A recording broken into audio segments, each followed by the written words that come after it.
Let's put ourselves in the presence of the Lord. In the name of the Father, of the Son, of the Holy Spirit. Amen. Dear God, we come before you, humbly seeking your will. Reveal to us, Lord, to your Holy Spirit, your will for us, O Lord. And also, Lord, give us the wisdom to fully understand the word that we're going to dwell today, O Lord. Help us, Lord, to unravel in the particular words that you're going to show to us, Lord, your true message for us individually and as a community. We come before you, Lord, humbly seeking your forgiveness, for we are weak and sinners, O Lord. We ask for your beg for your mercy, O Lord. And we come before your throne, O Lord, to ask your Holy Spirit to give us your wisdom, guidance, and enlightenment to be able to fully understand everything that will come our way as we discuss and share about your word, O Lord, for today, in this particular liturgical Bible study. And also, Lord, teach us to be able to live your word in our life, that we become truly the salt and light here on earth. As we dwell on your word, O Lord, your message is always regarding your second coming. Teach us, Lord, to wait for you humbly and patiently, working towards you, O Lord, and becoming your servant to bring about the kingdom here on earth. And we pray, O Lord, that you bless us tonight. Protect us, Lord, tonight with your most precious holy angel, and lead us, Lord, towards fully understanding the heart of our Lord Jesus Christ. All of this we pray in the mighty and most holy name of our Lord Jesus Christ, in unity with the Holy Spirit, one with God the Father, forever and ever. Amen. Amen. Our Father who art in heaven, holy be thy name, thy kingdom come, thy will be done on earth as it is in heaven. Give us this day Give Give us this day our daily bread, and forgive us our trespasses, as we forgive those who trespass against us. And lead us not into temptation, but deliver us from evil. Amen. Amen. And with Mama Mary and Papa Joseph also protecting and guiding us towards our Lord Jesus Christ, we also say, Hail Mary, full of grace, the Lord is with you. Blessed are you among women, and blessed is the fruit of thy womb, Jesus. Holy Mary, Mother of God, pray for us sinners, now and at the hour of our death. Amen. And we give all the glory to the one triune God, as we say, glory be to the Father, to the To the Son, and to Son, the Holy Holy Spirit, Spirit, as it was in the beginning, is is now and now, ever shall be, world world without without end. end. Amen. Amen. Name the Father, the Son, the Holy Spirit. Amen. Good evening, brother. Magandang gabi po. And a Magandang blessed gabi. day for all. Good evening. Magandang gabi po. Magandang gabi, mga kapatid. Ang astig. Opo. So, dahil ako ang pinatasan yung mag-moderate ngayon, so ang ating pagninilayan ay the 33rd Sunday in Ordinary Time. Tama ba? Tama ba? 33rd, Tama. 33 linggo sa karaniwang panahon. Tama. So, Brother Hector, pakibasa ang gospel. Pagbasa sa mabuting balita ayon kay San Mateo. Papuri sa iyo, Panginoon. No.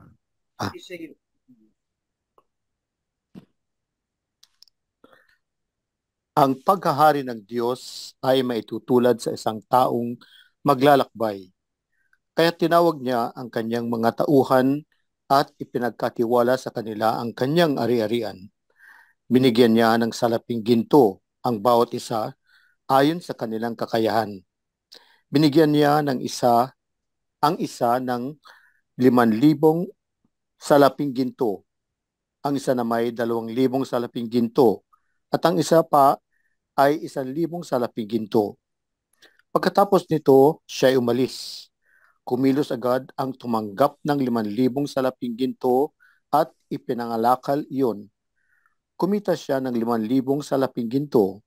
Gayon din naman ang tumanggap ng 2,000 salaping ginto ay kumita pa ng 2,000 salaping ginto. Ngunit ang tumanggap ng 1,000 salaping ginto ay humukay sa lupa at itinago ang salaping ginto ng kanyang Panginoon. Pagkaraan ng mahabang panahon, bumalik ang Panginoon ng mga tauhang iyon at sila'y pinag-ulat. Lumapit ang tumanggap ng 5,000 salaping ginto at sinabi, Panginoon, ito po ang 5,000 salaping ginto na iniwan ninyo sa akin. Heto naman po ang 5,000 salaping ginto na tinubo nito. Sinabi sa kanya ng Panginoon, magaling, tapat at mabuting lingkod. Halika, samahan mo ako sa sa kagalakan. Naging tapat ka sa kaunting halaga, kaya gagawin kitang tagapamahala ng malaking halaga. Lumapit din ang tumanggap ng 2,000 salaping ginto at ang sabi, Panginoon, ito po ang iniwan ninyo sa akin, 2,000 salaping ginto. Heto naman po ang 2,000 salaping ginto na tinubo nito. Sinabi ng kanyang Panginoon, magaling, tapat at mabuting lingkod. Naging tapat ka sa kaunting halaga, kaya't pamamahalain kita ng malaking halaga. Samahan mo ako sa aking kagalakan. Lumapit naman ang tumanggap ng 1,000 salaping ginto at sinabi, alam ko po kayo'y mahigpit at pinipitas ninyo ang bunga ng hindi ninyo itinanim at inaani ninyo ang hindi ninyo inihasik. Natakot po ako kaya't ibinaon ko sa lupa ang inyong salaping ginto. Heto na po ang inyong salapi. Sumagot ang kanyang Panginoon, masama at tamad na lingkod. Alam mo palang pinipitas ko ang bunga ng hindi ko itinanim at inaani ko ang hindi ko inihasik. Bakit hindi mo na lamang inilagay sa bangko ang aking salapi? Kahit paano'y may tinubo sana ito. Kunin ninyo sa kanya ang 1,000 salaping ginto at ibigay sa may 10,000 salaping ginto. Sapagkat ang mayroon ay bibigyan pa at magkakaroon ng sagana. Ngunit ang wala, pati ang kakaunting nasa kanya ay kukunin pa. Itapon ninyo sa kadiliman sa labas ang walang silbing taong yan. Dooy mananangis siya at mangangalit ang kanyang mga ngipin. Ang mabuting balita ng Panginoon. Pinupuri ka Pinupuri ka namin, namin, Panginoon Hesus Kristo. Okay, mga kapatid. Ang ginawa kong katanungan ay base sa aking Biblia, Tagalog. So kung ang mga pagdating sa inyong katanungan ay English ang gamit nyo, intindihin na lang natin. Ano po? So, ang gospel natin ng pagninilayan ay Matthew 25 verses 14 to 30. So punta tayo sa verse 14. Father Alex, ikaw ang una. Letter A ka eh. Okay. Okay, sa verse 14, tanong, saan daw may hambing o may itutulad ang paghahari ng Diyos? Ang nakasulat po sa Biblia aking tangan, kasi po English ko pong sasagutin ko inyong mga karapatin. Imagine someone who, before going abroad, summoned his servants to entrust his property to them.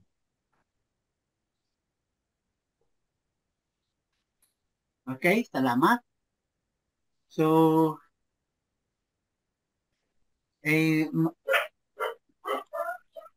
Ito ba ng Tagalog na sagot, Brother Sonny? ang paghahari daw ng Diyos ay may halintulad sa isang taong maglalakbay. Yan. Okay, so verse 15. Okay, Brother Jerome.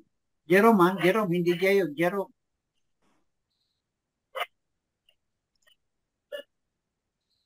Kasi alphabetical, letter C ako eh. Kaya pang...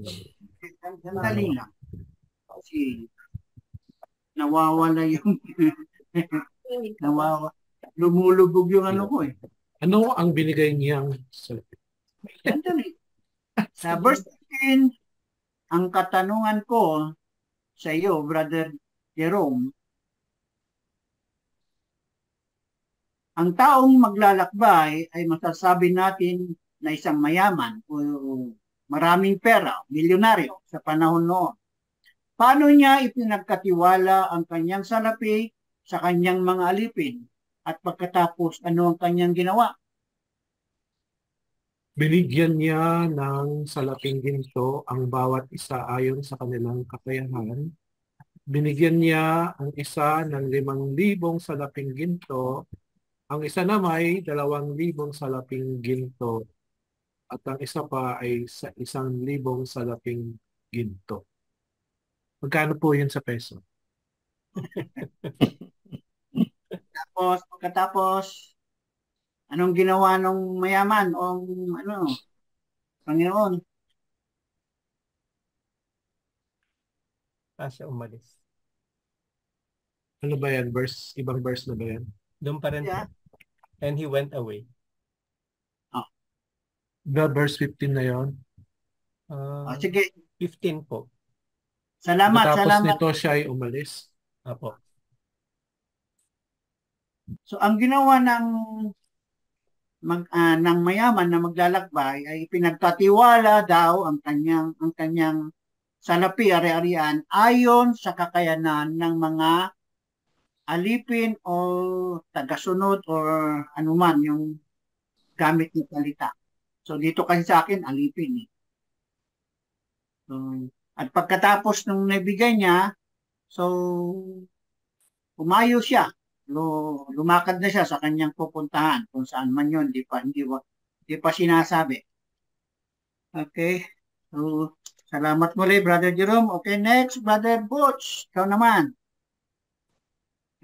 Pasensya na, inilista ko na kasi yung sunod-sunod para ano eh. Okay lang. Okay. So, sa verse 16, ang mga pinagkatiwalaan, mga alipin o tagasunod ay binigyan ng kanilang amo salapi ayon sa kanilang kakayahan. Di ba? Ang tanong, anong ginawa ng alipin na tumanggap ng 5,000 at anong nangyari? Ang tumanggap na 5,000 ay kanyang itirade. At yung kanyang 5,000 tinanggap ay nadagdagan pa ng another 5,000. Okay. So, salamat, Brother Butch. So, Piso ba yan sa inyo dyan, Brother Butch? Ha? Amin. Peso, Ano? dolyar ba yan dyan sa inyo? Hindi. Talent yun sa akin eh. Sa akin, salaping ginto. Sa akin, salamat. Sa English na Bible, talents. Kasi ano to, parable of the talents. Sa akin, So, atik. Atik. So, yung unang pinagbigyan ng 5,000 ay pinangalakal niya at tumubo ito ng 5,000. Yan. So, Brother June, ikaw naman. Verse 17 na tayo. Ang isa pang alipin na tumanggap ng 2,000, ano din ang kanyang ginawa? Ano ang sumunod na pangyayari? Ang ginawa po nung pangalawang alipin, matapos siyang tanggapin yung 2,000 salaping ginto, hindi niya po ito tinuring na confidential fund tulad ng pangalawang Pangulo ng Pilipinas.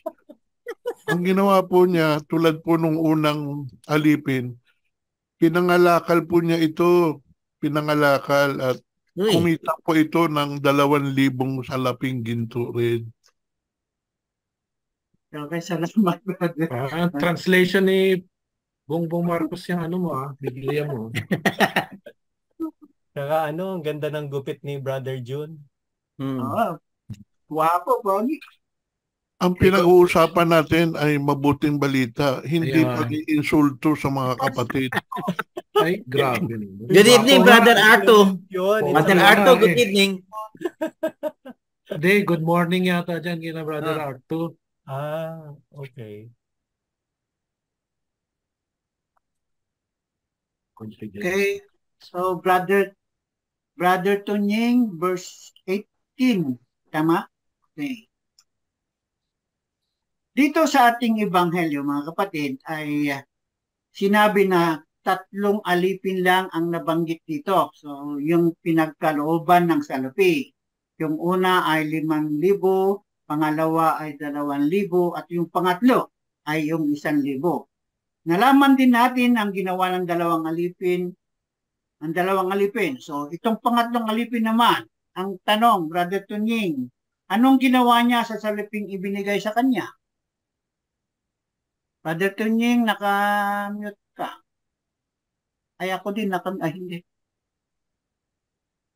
Ngunit ang tumanggap ng 1,000 ay humukay sa lupa at itinago ang salapi ng kanyang Panginoon.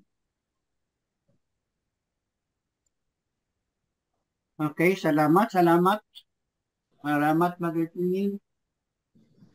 So, yung pangatlo ay hindi niya pinangalakal, kundi ito ay inano niya sa lupa. Brother Jeyo, ikaw naman, verse 19. Lumipas ng maraming taon o sabihin nating mahabang panahon at nagbalik ang mayamang taong manlalakbay o yung Panginoon ng mga alipin. Anong ipinagawa niya sa kanyang mga alipin na binigyan ng salapi? Settled accounts with them. Nag-accounting siya sa mga kanyang binigyan ng sa kanyang pinagkatiwalaan ng kanyang salapi. Okay. Okay, salamat, brother. Ang ano kasi sa akin ay pinagpagsulit. Pinagpagsulit para bang ano ba yung ibang term diyan? Ginamit. Pinag-ulat. Nag-ulat. Reporting. Ayun, salamat, Brother Gio. So, sino pang pwedeng wala na? Sino yung Brother Arto? Yun, basta naman ang kinakain mo dyan.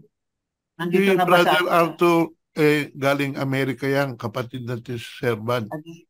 ano muna, wag muna Citizen, US citizen yan, Brad. Kaya English. kailangan ang tanong mo sa kanya ay nasa wikang Nihongo. Nihongo, this na ang tanong ko lang, isa kasama ba Tapos siya? na si Brother Hector? Tanong ko lang. Brother Arto, nakapag-LBS na po ba kayo? Kasi siya muna bago si Brother Hector, kasi si Brother Hector ang nagbasa. Pwede Baka, siyang tanongin?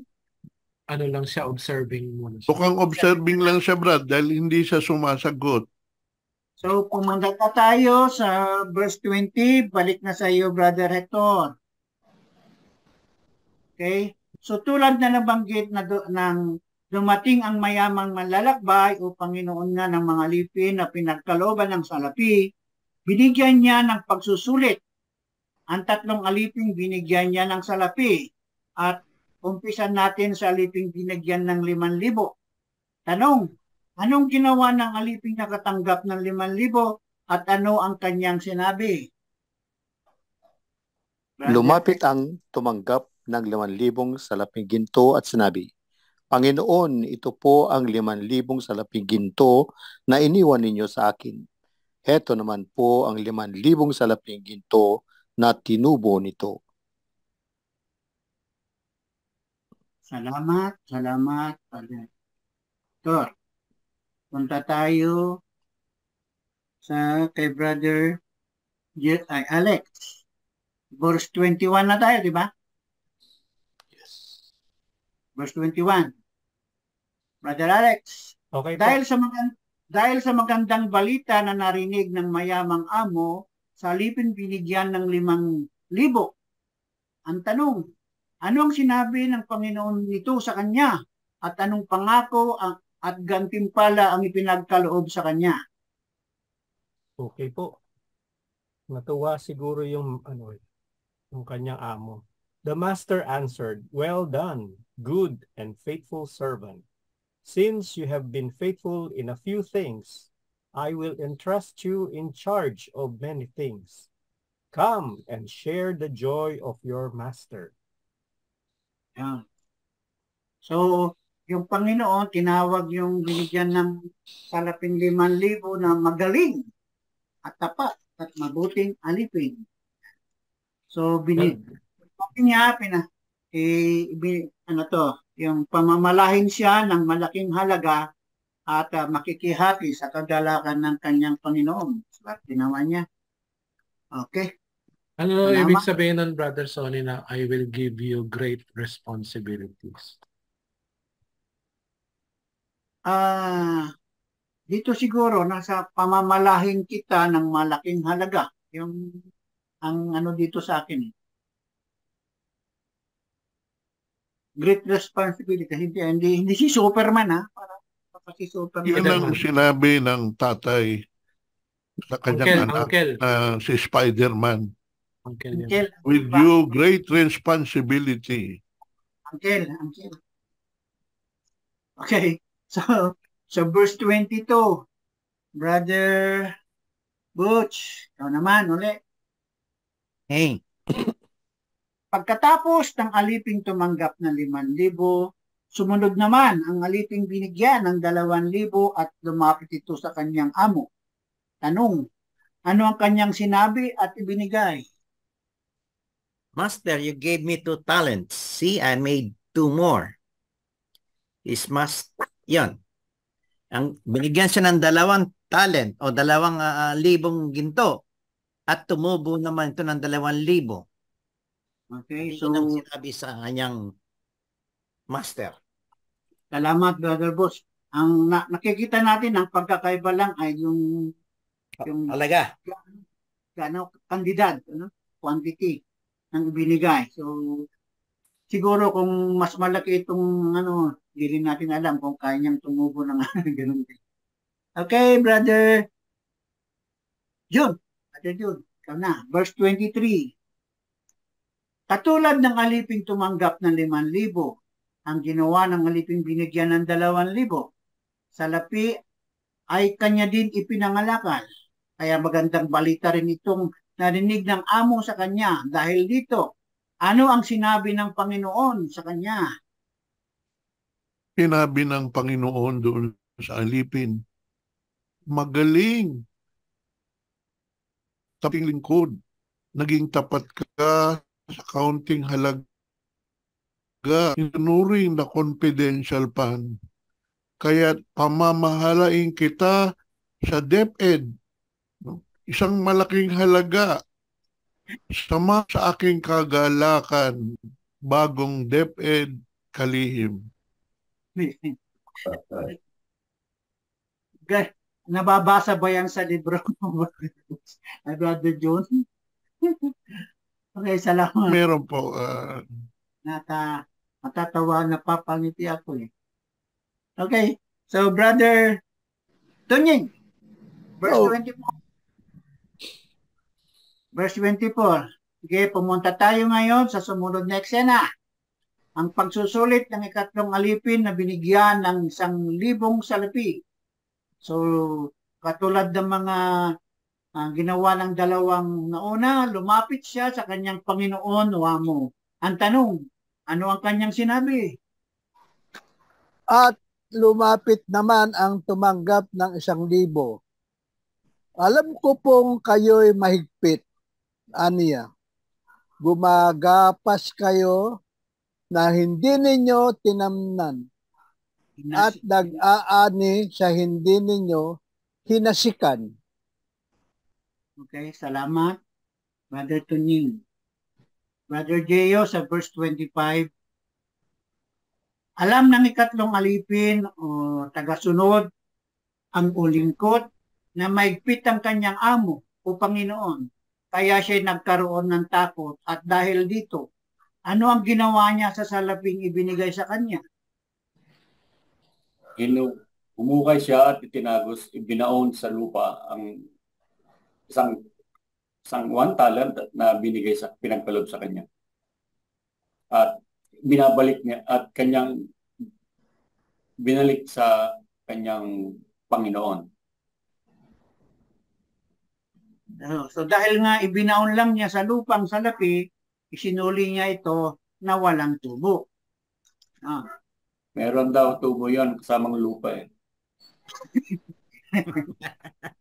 Yung tubo na dikit sa lupa. Kamote, may kamote. Kasama. Brother Hector, ikaw na. Verse 26.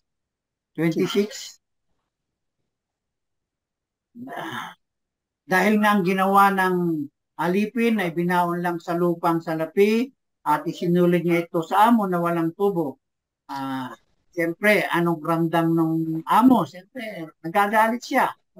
Ang tanong, dahil sa naramdamang galit, anong sinabi ng amo o Panginoon sa ikatlong alipin? Sumagot ang kanyang Panginoon, masama at tamad na lingkod. Alam mo palang pinipitas ko ang bunga ng hindi ko itinanim at inaani ko ang hindi ko inihasik. Bakit hindi mo na lamang inilagay sa bangko ang aking salapi? Kahit paano'y may tinubo sana ito. Salamat. Pati 27, binasa mo na. Magkasunod kasi.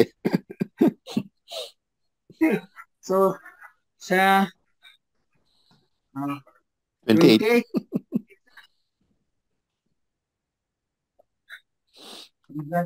Brother Alex, ikaw na uli. Verse 28. Dahil hindi pa naman humuhupang nararamdamang galit ng amo upang kanyang Panginoon, ang tanong, ano ang kanyang nasabi sa ibang alipin na nandoon para sa ikatlong alipin na tumanggap na 1,000 salapi.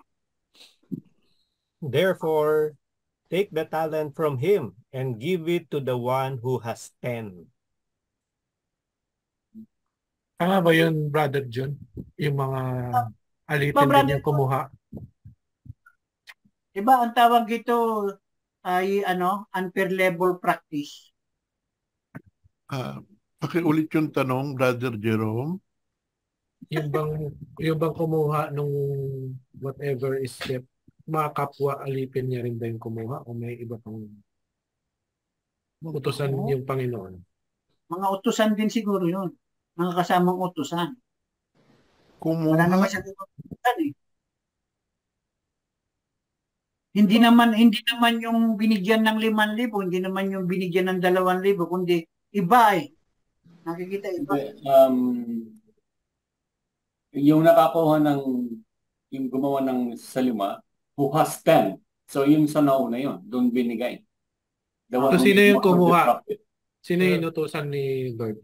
Bali inutusan yung nauna? Oo, ibinigay doon sa una. Kasi di ba yung nilagay doon yung meron 10,000. Yeah. Sinabi na may 10,000. So yun yung sa una, binigay doon. Pero ang tanong yata ni Brother Jerome is kung sino yung ni Brother Jerome, sino ang kumuha ng 1,000 doon sa alipin tamad? May ibang alipin po siguro. Diba yung mga ibang alipin na present, yun ang kumuha. Tapos ibinigay doon sa inabot doon sa 5,000 piso. Kaya ay may 10,000.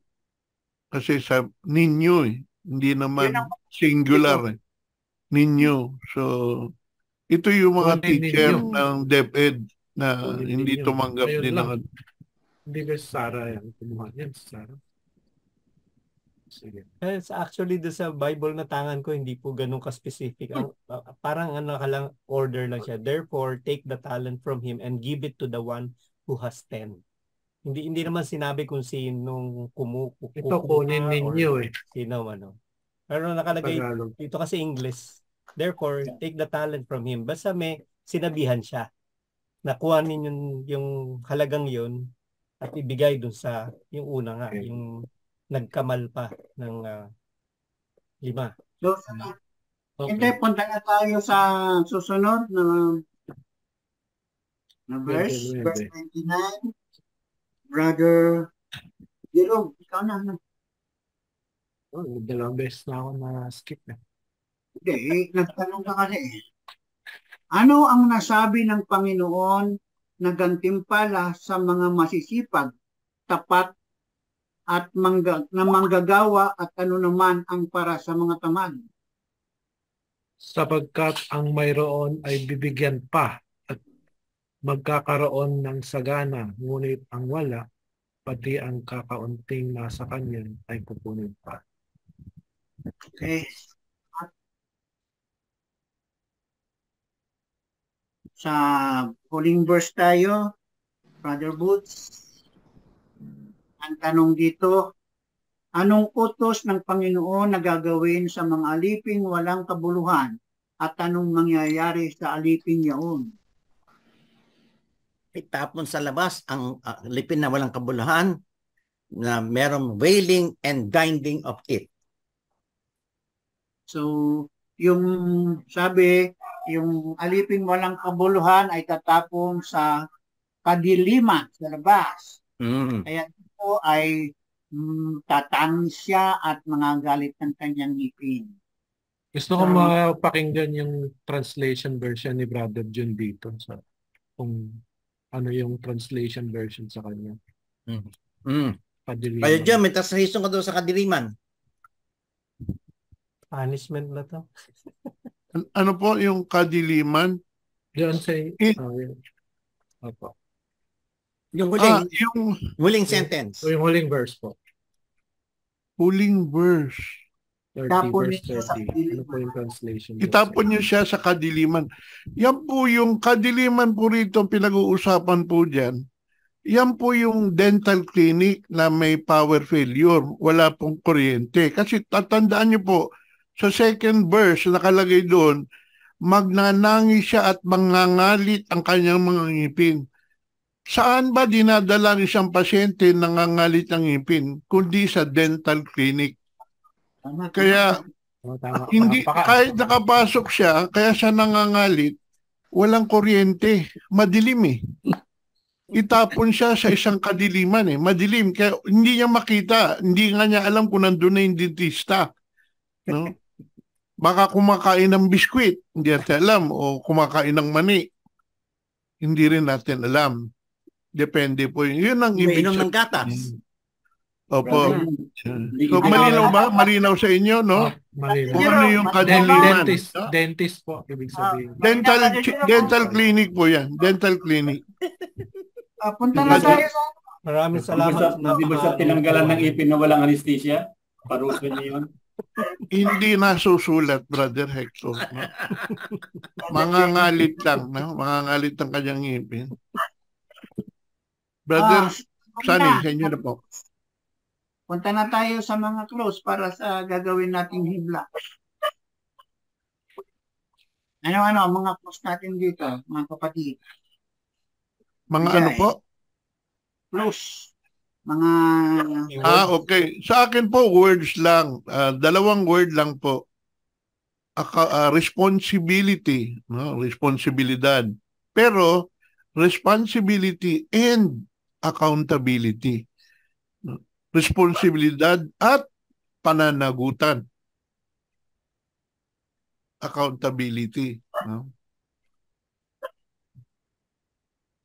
Kasi pagka tinanong ka, saan mo dinala yung pera?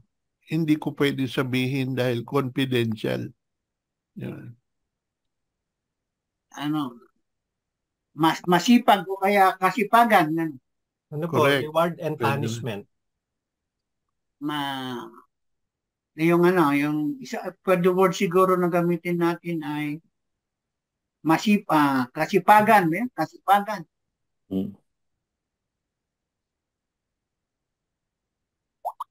Bukas palad ng Panginoon. Pagbibigay ng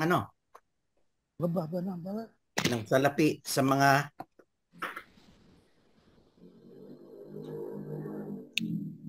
patulong. bukas palad, bukas. Generosity of God. Ayun. Correct. Pwede po Ano sa Generosity. Tagalog yan? Ano reward Tagalog? and punishment. Mapagbigay. Sabi ni Brother Alex, reward, gantimpala, and punishment, parusa. Parang doon din yung sa responsibilidad at pananagutan. Oo. Pwede rin naman siguro katapatan sa pagsunod sa utos ng Diyos. Okay. Faithful. Faithfulness in Faithful. following Faithful. God's Tapatan. pagsunod. Dapat malaman rin po natin na ito pong pangatlong alipin. Doon sa kanyang statement, parang ininsulto niya ang Diyos o yung master. Kasi sabi niya, pinipitas niyo ang mga bunga na hindi inyo at inaanin niyo hindi naman niyo itinanim. Ang gumagawa lang po nito ay magnanakaw. Kaya ang sinasabi nung tagapaglingkod, magnanakaw ka kasi ganyan na nangyayari sa iyo. Itong pangatlong tagapaglingkod ay may dalawang kasalanan. Una is the sin of spiritual sloth. S-O-L-O-T-H. Diba sabi sa kanya nung kanyang may amo, amad, no? So sloth. Number 2 is he committed a sin of omission. Binigyan nga siya ng talento pero hindi niya ginamit to. Wala siyang ginawa. So, dalawa yung kasalanan niya rito. Sloth and omission. Punishment. Pwede rin tanong, pwede rin kayang envy yung kasalan niya dahil nainggit siya na mas malaking binigay sa mga kapwa niya, alipin? Mas malaking binigay sa kanya, samantalang sa kanya isa lang. Kaso, malinaw naman dun sa kasulatan na ibinigay nung amo yun sa kanyang mga tagapaglingkod ayon sa kanilang kakayahan. Kayong kakayahan. No? Kaya hindi pantay-pantay. Pero ang gantimpala, pare-pareho. Pareho pa rin.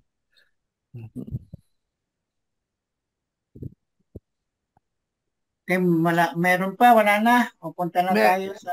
May tanong po, May tanong si Brother Tunying. bakit hindi mo na lang i-deposito sa bangko? Bakit nga ba niya hindi dineposito sa bangko? Bagtos,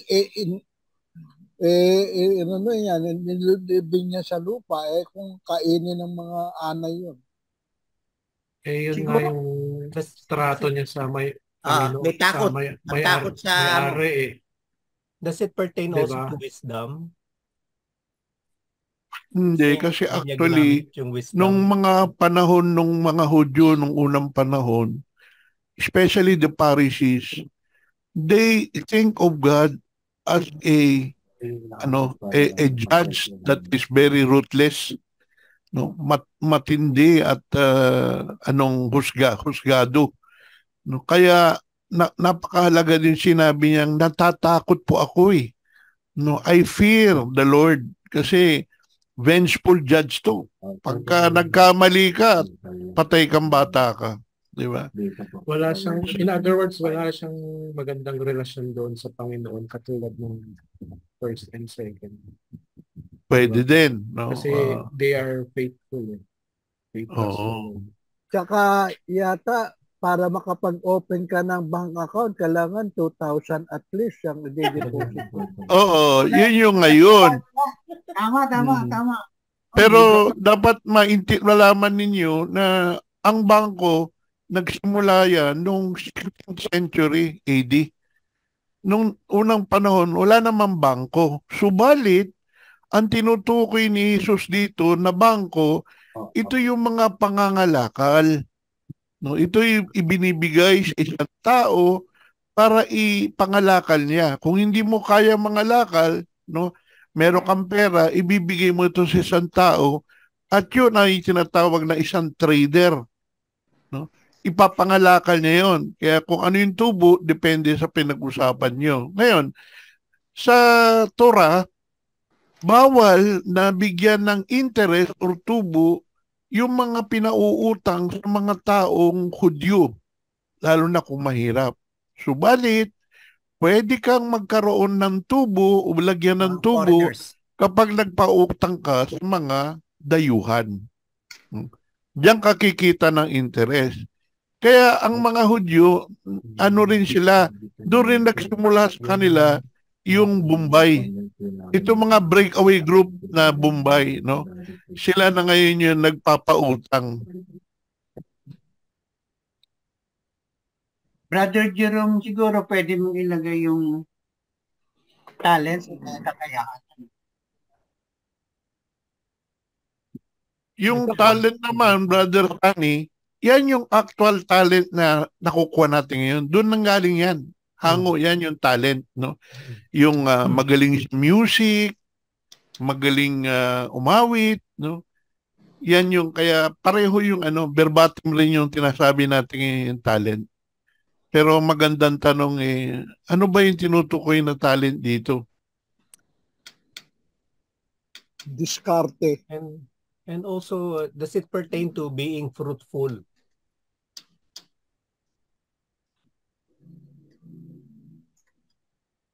Kasi At diba saka yung po, palagay ko, pag maliit lang yung binigay sa yung puhunan, mahirap kumita eh. Di hanggang popsicle lang ang pupuhunanan mo. Pero meron ka malaking puhunan, malaki tutubuin yan dahil doon ka mangangalakal ka ng mga magagandang.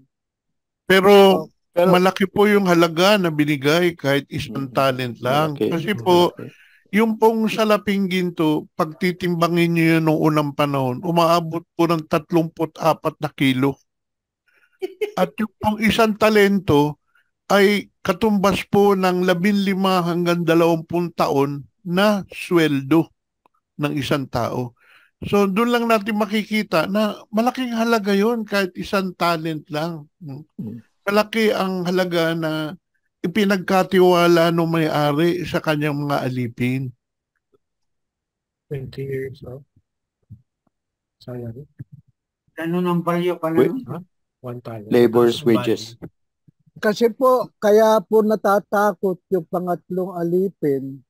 Kasi nga baka naliliitan siya sa kapital niya at hindi siya tumubo. Malugi pa. Lalo siyang patay sa amo niya pag hindi kumita yung pera. Hindi, specific po siya eh. Specific yung sinabi niya, di ba? Kung Takot bakit, siya dahil bakit hindi niya Takot ginawa siya eh. Oo. na Natakot nga siya eh. hindi niya ginawa na Baka malugi eh. i-invest yung kasi nga sabi nga ni Brother June, parang ninsulto pa nga niya yung Panginoon na hindi ka umaani ka sa hindi mo tinamnan, mukha ka ng bunga sa hindi mo naman tinanim din. Diba? In other words, wala siyang relasyon o hindi Wala niya kilala yung Panginoon. Wala siyang mabuting relasyon siguro or itong yeah. Hindi. Pero magandang relasyon. pero inamin naman ng Panginoon na talagang ganun siya. At alam din naman ng dalawa na ganun siya kaswapang. Kaya lang, hindi na lang pinansin ng dalawang alipin yung nauna na ganun ang ugali ng kanyang amo. Pero ito ikatlo, alam niya yung ugali, masama ang ugali, kaya sinabi niya talaga yung totoo. Inamin naman ng Panginoon ganun naman talaga ako eh. Bakit imbis na bakit mo, sana diniposit mo na lang yung pera. Hindi po ba? Kung halimbawa, ikaw binigyan ka ng isang noon, di sana sinuli mo na lang kagad kung ayaw mo namang ipangalakal o ayaw mong para magkaroon ng tubo. Kasi yun naman ang purpose mo. Diba? Kaya sila binigyan ng ng mga salapi para gagawin nila ipangalakal. Pinagkatiwala sa kanila. Hindi niya pinagyaman yung pinagkatiwala sa kanya. Kasi sabi nga din nung amo, ba't hindi mo nalang idiniposito sa bangko? Di sana meron ako nakuhang tubo. Di po ba? I think yung Ang keyword yan kasi yung fear yung takot. may parallel yung gospel na yan sa Ebanghelyo ni San Lucas. Pero dito sa Ebanghelyo ni San Lucas, itong mayaman na tao ay itinuri na isang hari. Kaya yung itong hari na to, may pinangalanan niya eh.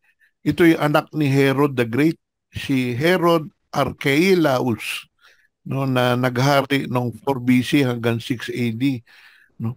Kaso itong haring ito, kinatatakutan siya, pero kinamumuyan siya ng kanyang mga tao. Kaya nga ang ginawa nila, yung mga tao, nagpadala ng representative, pumunta sa Rome, nagsumbong tungkol sa ama niya, kay Herod, na napakalupit itong anak mo. Kaya ang ginawa ni Herod, he deposed yung kanyang anak sa kanyang pagiging governor. Yun. So, mga kapatid, meron pa tayong may dagdag na mga close na words, gano'n. Or kung wala na, punta na tayo sa unang pagbasa o first reading. Okay na tayo? Okay. So, punta tayo sa first reading o sa Tagalog, Kawikaan. Magbabasa si Brother Alex.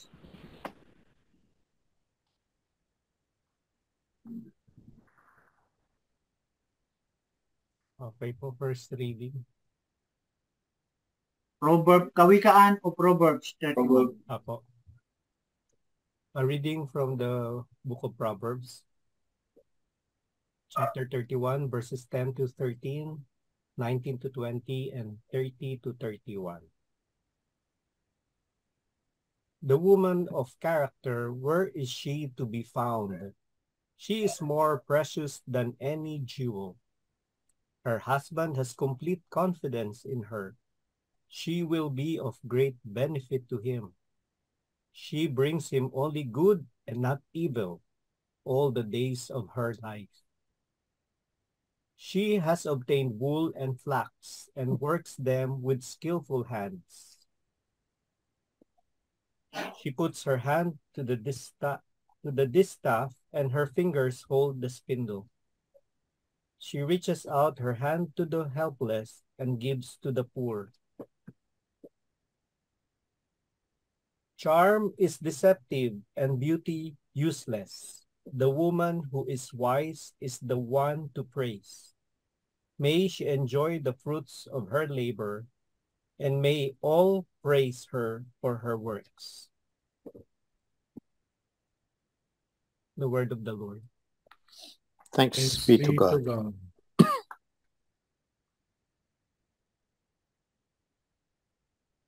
So, himay-himayan na natin ulit. So, ang huli ay si Brother Jerome, ikaw ang huli, no? Ako, Gio, o si Gio?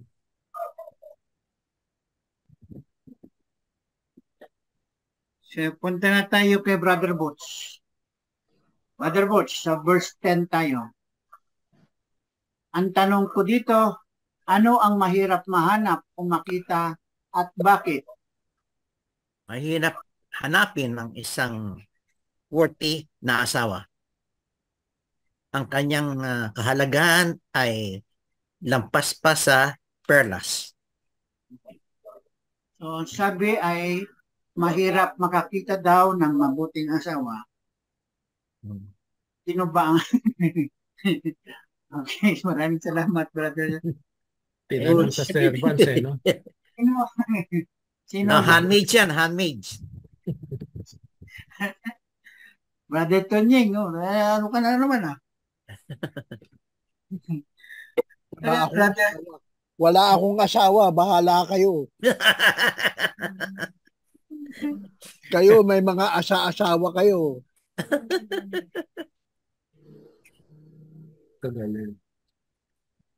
Sa Brother June, ikaw na.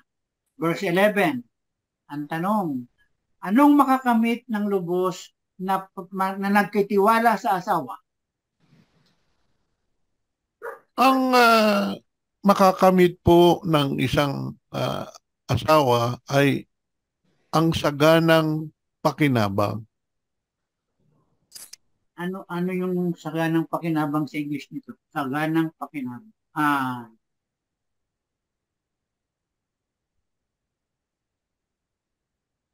Bountiful ano yun? Bountiful ano tawag? Great Saganang benefit. pakinabang po. Dito, great benefit. Fruitful, blessing, ano ba? Tama po kayo. Yung sa akin is unfailing price.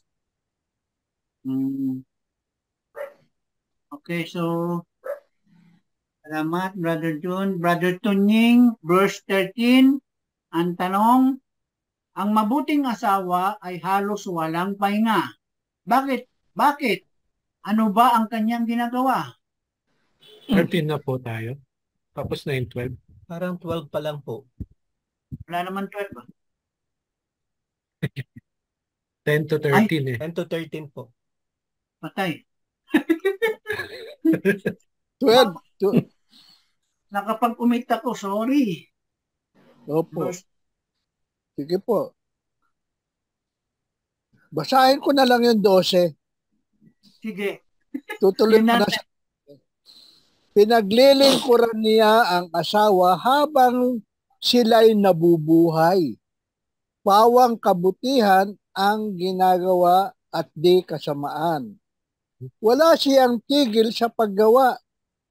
Hindi na halos nagpapahinga. Humahabi ng kanyang lino at saka ng lana. So, ang ginagawa ng mabuting asawa ay humahabi siya ng kanyang lino, kanyang lino at lana na halos wala na daw siyang pahinga. Okay, Tama. salamat. Brother Tonying. Sorry. Ako pala ang nagkamali. Wala akong verse 12. So, verse 19, Brother J.O., verse Tanong 19. lang po, tanong. Ano po yung lino saka yung lana? Hindi ko rin Yung wool. lino po Wool. ay Wool. wool. Flax. Wool. Flax. Yung Ang lana? lino, silk. Yung ba Linen Wool. yata yung linen. Yung silk, iba yung Tagalog ng silk eh. Ang silk ay ano? Ano ba ang tawag ng silk? Tagalog? seda. Seda, correct. Yung lino, pangalan yun ng isang tao. Lino Broca. Lino. Si Lino Broca. Hindi yun yata ang seda. Tapos yung lana, yung wool. Galing sa tupa. Yung lino galing sa kukun. Seda po yung galing sa kukun. Seda yan, that's right. Ang lino galing sa sheep. Wool. Sa sheep. Sheep ang lino. Wool. Hindi Okay. ba sa sheep yung wool? Sa sheep yung wool. That's right. Kaya nga, yun ang lino. Yung lino, yun yung silk. Yun ang wool. Wool. Wala pong silk, Brother Tunying. Kasi sa Chinese po yung silk galing doon sa sa Silk Road. Ano yun? Tsaka shampoo, sunsilk. Hindi po nakarating ng Rome at saka ng Israel. Okay. Brother J.O., ikaw na sa verse 19. Tanong ko, ang mabuting asawa ay hindi tumitigil sa paggawa. Bakit? Ano pa ba ang ibang ginagawa para masabing halos hindi na siya nakapagpapahinga? Sa English na version, she reaches out her hands sa mga duka and extends her arms sa mga nangangailangan. Verse 19. Verse 19 from 9:20 yan .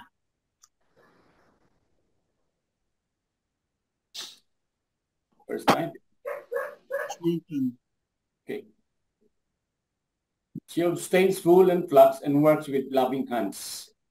She puts her hands to the distaff and her fingers plied. Yun binasa na kanina to, the spindle.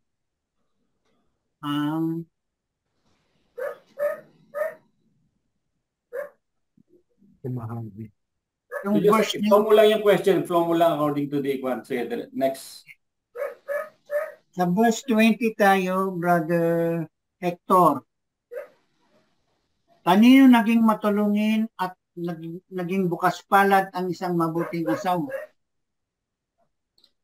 Matulungin siya sa mahirap at sa nangangailangan bukas ang palad. So, matulungin siya sa mga mahihirap at naging bukas sa mga nangangailangan. Sa verse 30. verse 30 na tayo. So, sino sumunod? Brother Alex? Apo. Ang tanong dito sa verse 30, anong pangit na katangian mayroon ang babaeng walang takot sa Diyos at ano naman ang sa babaeng may takot kay Yahweh o sa Diyos? Sabi po, charm is deceptive and beauty useless. The woman who is wise is the one to praise. So hindi pala mahalaga yung charm at ang beauty, vanity. Kasi kumukupas ang kagandahan. So, sa huling verse tayo, Brother Jerome, anong gantimpala makakamit ang isang mabuting asawa, matulungin at may takot sa Diyos? Ibigay sa kanya ang lahat ng parangal. Karapat dapat siya sa papuri ng bayan. So, ibibigay sa kanya ang lahat ng parangal at papuri ng bayan. Okay. Okay. Brother Jerome, mahalaga din yung ganda. Yun ang unang umaakit sa ating mga kalalakihan, yung ganda ng babae. Di ba? Sa likod. Alangan naman maakit ka sa pangit. Siguro Hindi po nga. depende. Ang sabi Depende kasi po yun sa tumitingin. Oo nga. Pero mahalaga rin yung beauty. Doon ka unang maaakit eh. Bakit pa sa ikaw ba manliligaw ka ng pangit? Bungal? Bakit kaya yung mga foreigner mas pinipili nila yung Pangit? exotic? If you have to go to the secular definition, ang kaganda naman kasi ay nasa mata na tumitingin. Yes. Beauty is in the eye of the beholder. For you, it may be pangit. Sa akin, maganda. So, Yung mga foreigner natin, especially yung mga military man na nakaano sa Clark dati, Subic, ang pinipili nila ay yung mga babaeng hindi masyado may kagandahan kasi para safe sila na hindi sila masusulot. No? At saka hindi gaanong gamit. okay. Pwede. Dani, Rola. Gamit. Kasi dito sa Las Piñas mayroong cabaret. Ay yung ninong ko, pagka sweldo na, isasama ako sa cabaret. Sabi niya, inaanak, huwag kang kukuha ng babaeng maganda. Ang kunin mo yung mga pangit. Kasi yan, hindi mabenta yan eh. Hindi gaanong gas-gas yan. So, Brother Tunying, bata pa lang kayo pala, babaero na kayo? Pinalaki na kayong babaero, Brother Tunying? Kaya kahit matanda, pati handmaids, pinupunterian nyo, Brother Tunying. Brother Sunny, tuloy na po natin ang ating talakayan. Gawa na tayo ng mga close natin para sa gagawin nating hibla, himay-himay. Okay. So, itong Proverbs 31, bawat verse ay binibigyan tayo ng isang particular na virtue. Dito po sa unang verse, pinag-uusapan dito ang isang virtuous wife. Kaya nga napakahirap makahanap ng isang ganitong klaseng asawa na ganitong katangian mas mahalaga pa daw ito sa isang perlas. No? Virtues. Yung the next verse, sinabi rito na lubos ang tiwala ng kanyang asawa. Ibig sabihin, itong babaeng ito, faithful sa kanyang asawa. Tapat. The next verse, pawang kabutihan lang ang ginawa at di kasamaan. So, itong babaeng ito ay mapagmahal. Loving. Mapagmahal. The succeeding verse, wala siyang tigil sa paggawa. No? Hindi na halos nagpapahinga. So, it talks about diligence. Masipag. Diligence. It's also a virtue. Matulungin. The next verse, no, ay matulungin siya sa mga mahihirap. Ibig sabihin, itong babaeng ito ay generous, mapagbigay. And then At itong pang-anim na verse na sinasabi nga ni Brother Tunying, no, yung sinabi niyang ito'y babae na may takot sa Diyos, no, at kailangan purihin. Hindi po pang labas ang kanyang kagandahan, kundi panloob. It talks about internal beauty. Kasi yung panlabas, sinabi rito na mandaraya yung pang-aakit eh. No? Meron ka nga nakita na napakaganda at napaka-sexing babae. Bungal naman. Eh, hindi mo malalaman yun hanggang hindi magsalita. No? And the last verse, the 7th verse is, umani siya ng papuri sa kanyang asawa. No?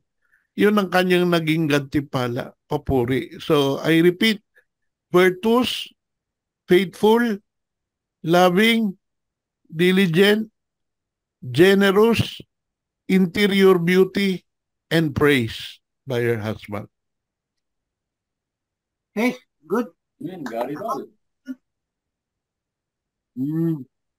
Ano, gagawa na tayo ng hibla dito, di ba? O punta muna tayo sa second reading. Second reading muna, no? Second reading. Sayang, walang babae rito sa grupo natin. Ba't ka naghihinaya? Kasi okay, kantahin na yan ni Brother June. Nang hihinayang. Oh, may kanta yan eh. Sana dalawa ang puso ko, hindi na sana nalilito. Kung bakit walang handmaids dito. Buti na lang hindi pa salmo. Balik na tayo para matapos tayo, mga kapatid. But So, Jun, second reading. how do you connect the first reading to the gospel? Kukunik na ba tayo? Yes, brother. Yung gospel at yung first reading. Dito, very particular yung diligence. Kasi yung mga first and second servant, masipag sila. Yung isa nagmamadali. Yung sa first servant, nung ibinigay sa kanya yung 5,000, agad-agad, ininvest niya to. No? And second is the same. Dito, yung virtuous wife is also very masipag, very diligent din siya. Kaya nga nandun yun sa verse 4, no? Where she works with willing hands. Parang lahat to first and second servant. Yun yung aking insight tungkol dun sa connection ng dalawa. Yung salitang diligent. Tama po. Kasi dito, sa first reading, pinagdidiinan dito ng ating liturgy yung magandang traits ng dalawang alipin. Katulad nung babaeng masinop. Huwarang. Oo. Model. Ano? Model ba? Tama? Yung verse. Saka siguro po Verse yung 30. yung tungkol sa praise, di po ba dun sa nung nagsulit na sila, pinraise yung dalawa yung dalawang servants na nauna. Diba sabi, magaling na Mabuti. mabuting alipin or mabuting kasama kasi Praise. napapagkatiwalaan ka sa maliit na bagay. Bibigyan kita ng mas malaki. Pagkakatiwala ko sa'yo, mas malaki. Pa. Tapos, come and share in my joy, in your master's joy. Parang ganyan. So, parang pinipraise. Yung mga mabubuti, yung masisipag, umaani ng papuri. Pero ang mabuting gawa ay pinapurihan, pinapapurihan. Tama po yun, brother. Kaya nga dito sa verse 31, di ba? Ibinuntun sa kanya ang lahat ng parangal.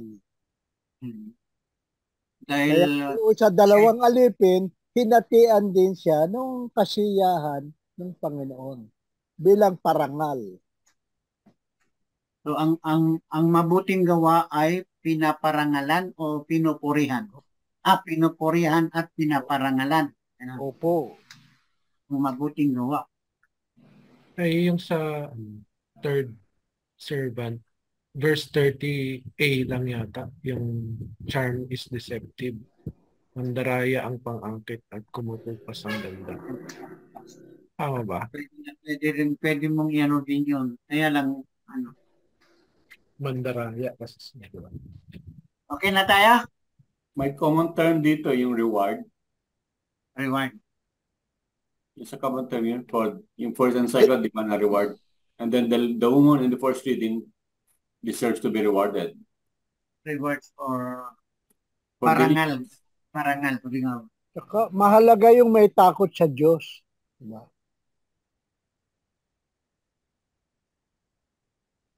Dan sa Ebanghelyo kasi yung word na takot is used on a negative side.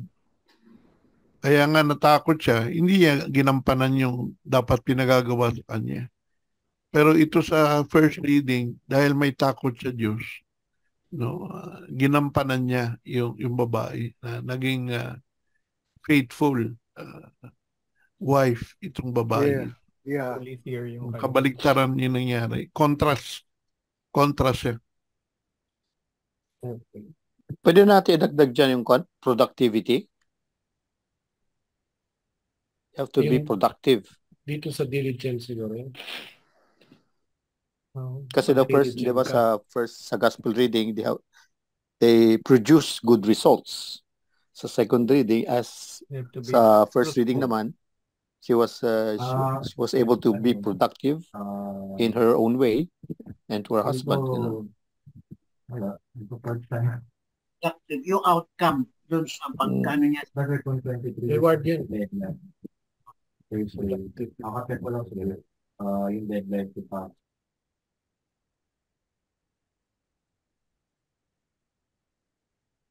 Okay na? Okay na po. Alam niyo, yung sa sinasabi ni Doc ng INT, makaka-agad sa natin.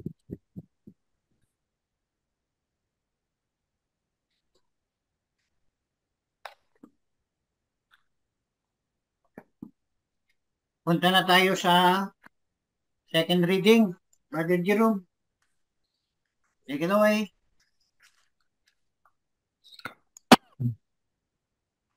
First Thessalonians chapter 5 verse 6.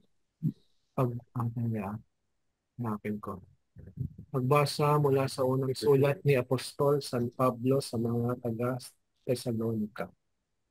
Mga kapatid, hindi na kailangang isulat ko pa sa inyo kung kailan magaganap ang mga bagay na ito, sapagkat alam na ninyong ang pagdating ng araw ng Panginoon ay tulad sa pagdating ng magnanakaw. Kapag sinasabi ng mga tao, tiwasay at panatag ang lahat, biglang darating ang kapahamakan. Hindi sila makaiiwas sapagkat ang pagdating nito'y tulad ng pagsumpong ng pagdaramdam ng babaeng manganganak. Ngunit hindi kayo nabubuhay sa kadiliman, mga kapatid. Kaya't hindi kayo mabibigla sa araw na yaon na darating na parang magnanakaw. Kayong lahat ay kabilang sa panig ng kaliwanagan, sa panig ng araw, hindi sa panig ng kadiliman o ng gabi. Kaya nga, kailangan tayo'y manatiling gising, laging handa at malinaw ang isip, tulad ng iba, ang salita ng Diyos.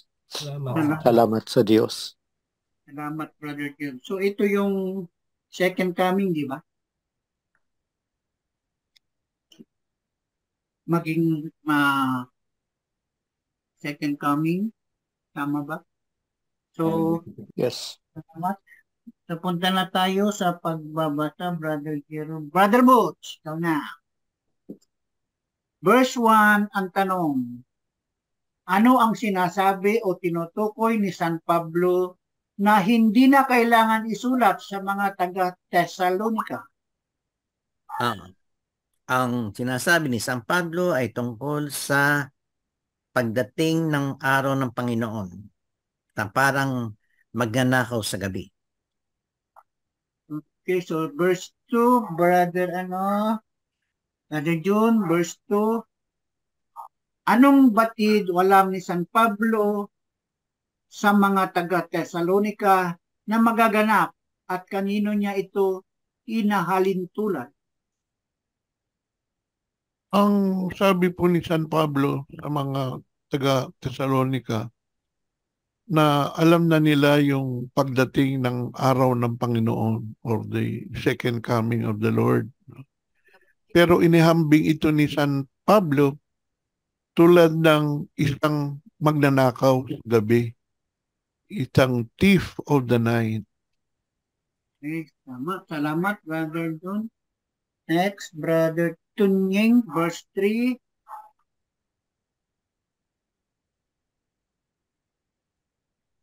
Ayaw na. Wait lang. Nalistak na yung ayun, gumalaw. Sa verse 3, Brother Tunying, anong sinabi ni San Pablo na darating na hindi nila maiwasan kapag sinabi ng mga tao, iwasay at panatag ang lahat. At kanino ito inahalintulad? Sabi nga po, kapag sinasabi ng mga tao, tiwasay at panatag ang lahat, biglang darating ang kapahamakan. Hindi sila makaiiwas sapagkat ang pagdating nito'y tulad ng pagsumpong ng pagdaramdam ng babaeng manganganak. Okay. Salamat, Brother Tunying. Sa verse 4, bigla na lang puputok ang panubigan. Kaya, bakit napunta doon? manganganak eh. Wala namang karugtong na tanong. Number 4, Brother Jeyo. Brother Jeyo. Bakit nasabi ni San Pablo sa mga taga-Thessalonica na hindi na sila mabibigla sa pagdating ng araw ng Panginoong Yesus na parang magnanakaw?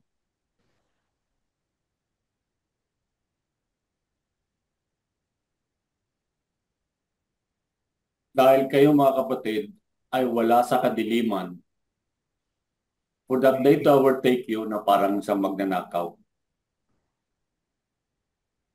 So dahil ang mga taga-Thessalonica ay nabubuhay sila sa kaliwanagan. Kaliwanagan. Okay, thank you, Brother Jeyo. Brother Rector, last, tama ba? Verse 4 pa. Verse 5. Ano ba? Nasaan ka na? 5. May problema kasi kung laptop pa. Sa akin na lang. Wait lang.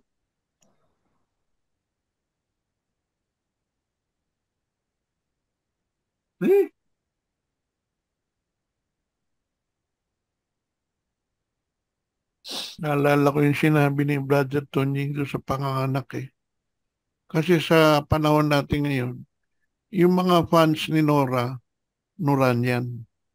Yung mga tagahanga ni Vilma, Billman yan.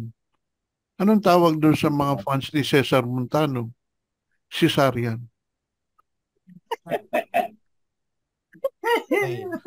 Brother Hector, ikaw na, verse 5. Tanong, saan panig nabibilang ang mga taga-Tesalonica ayon kay San Pablo?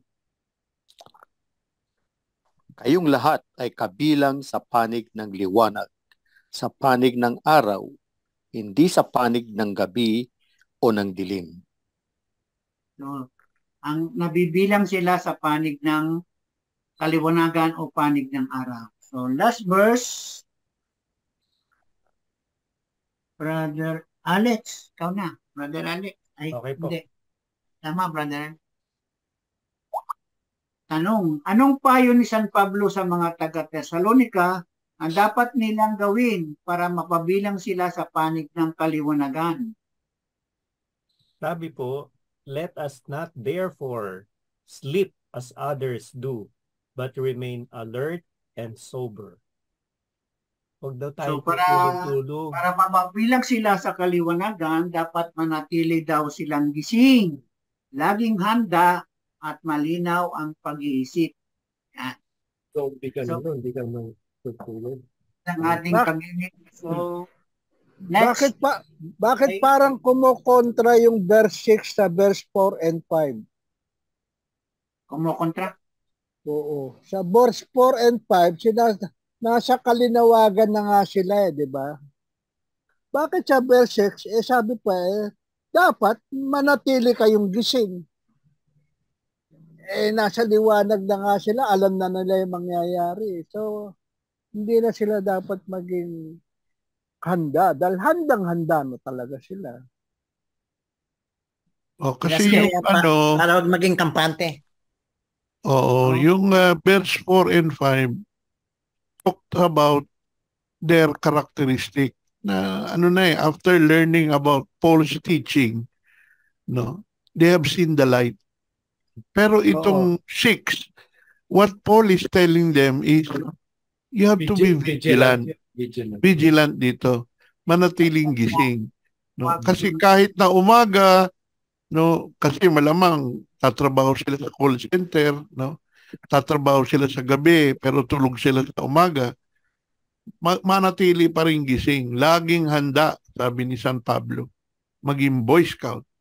Ano ba yun? Sa 1 Peter, the roaring lion is prowling. It's going to devour you, so you have to stay awake. Okay. So, punta na tayo sa Hibla, mga kapatid. So, ano pa pala? Mga close dito na pwede nating Connection. mga suggestion. Keywords. Vigilant and alert. Saan connection nun sa aspect? First reading. Yung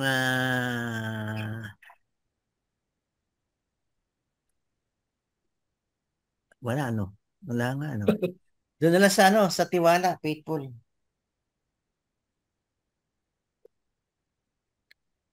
Pwede.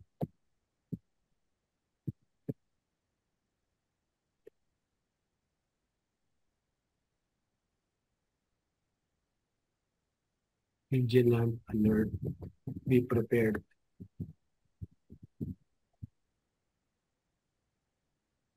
So, yung malinaw na pag-iisip parang to. Diba?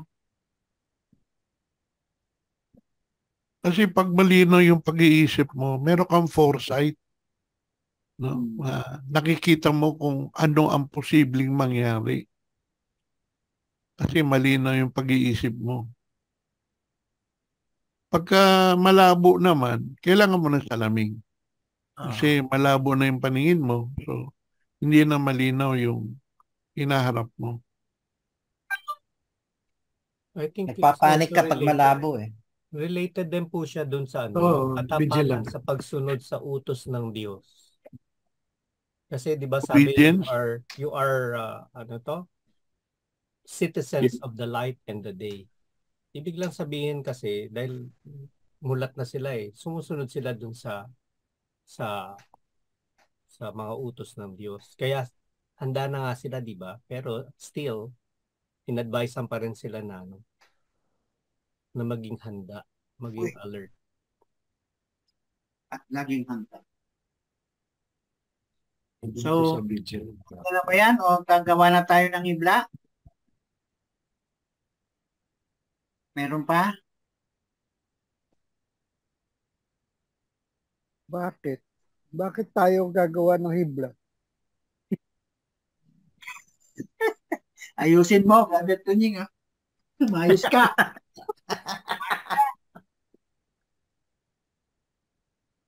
Eh di ano, hayaan mo na yung huwarang may bahay ang gumawa ng hibla. Magaling naman siyang ano. Sin of slot yan, pag ganun. Sino pumisyon? Magaling naman siya maghabi-habi eh. Gumawa ng sinulid, maghabi. Hindi siya na maghibla. Pwedeng hindi pwede ang tatamad-tamad. Tama. Walang hindi pwede ang tamad. Brother Tunying.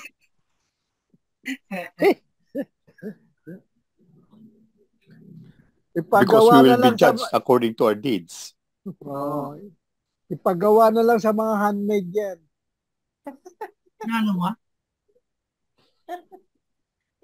Okay na. So, meron ba tayong nabubuong hibla sa mga close natin? Ano yung keywords natin? Mga keywords natin? Reward kasi Keywords, diligence, productivity. Sa English ba tayo? Kasipagan. Ano yung reward? Gantimpala. Ano ang sa Tagalog ang productive? Kasi yung hibla ko is maging tapat, responsable, and productive servant of God. Ano kaya productive? Mabunga? Mabunga. Pwede. Mabunga. Kasi productive is also synonymous to fruitful. Maging tapat, responsable, at mabungang tagapaglingkod ng Diyos. Ayos yun. Yung Alleluia verse natin, remain in me as I remain in you, says the Lord. Whoever remains in me, verse. Saka yung responsorial psalm natin tungkol sa ating mga servants yan. Di ba? Blessed are those who fear the Lord. Di ba? Yung kanta niya we are the servants of our God and we will bless His name till the end of our days. Di ba? Nandun lahat yan yung hanggang sa huling ano.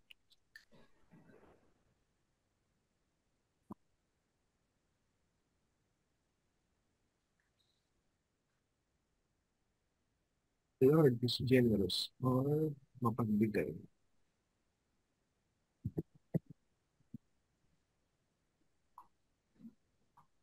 May nasulat na kay Brother Joe.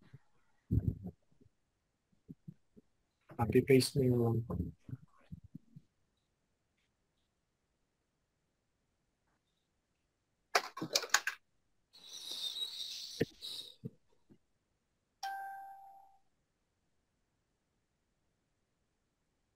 Mapalad ang mga taong may takot sa Diyos. Blessed are those who fear the Lord. Yan ba yung sa inyo? Responsorial. Mapalad ang mga taong may takot sa Diyos. Yung blessed are those who fear the Lord. Parang pero maganda naman kasi dapat responsorial sa inyo. ang condense kasi yan eh. Condense yan eh.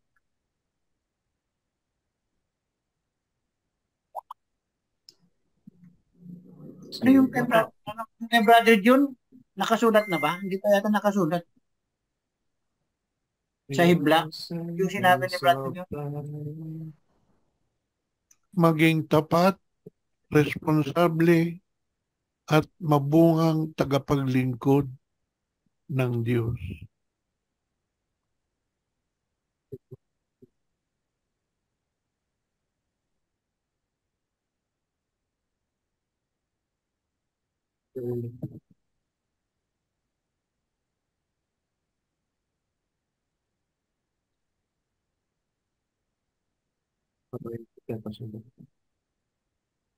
At maging tapat ka, responsible.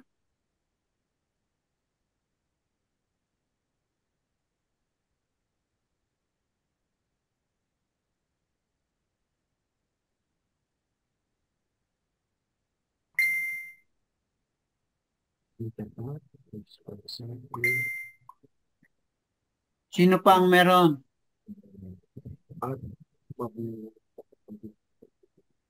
Ano nga yung mabunga? Productive ba yan? Productive yung mabunga.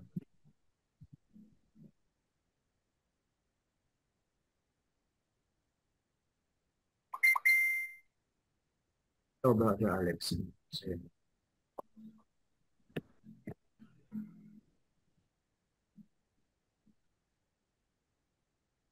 Brother Butch. Okay na siguro.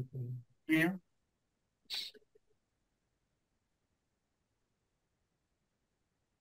Okay na? Ito, mabunga. Laging handa. Boy Scout.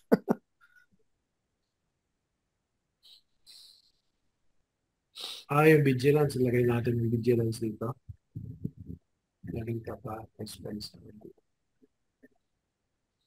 Maging tapat, laging handa, responsable. Ganun ba? Pwede kayang gawing Yeah. manatiling tapat instead na maging tapat. Sorry po, yun sa akin, ganun din, pero instead na maging tapat lang, is manatiling tapat. Kasi, Kasi parang may, remains. yung maging kasi parang may tanong no? Hindi, Hindi gamit. naman. Tama siguro. Kasi manatiling tapat, ibig sabihin, tapat ka na sa simula pa lang. Oo. Pero, meron kasi mga tao na hindi naman sila tapat eh. Diba? Pero yun kasi yung hinihingi ng andun nga yung vigilante. Dahil diba sabi dun sa second reading na So dapat manatili. The word manatili nandun. Tama yun.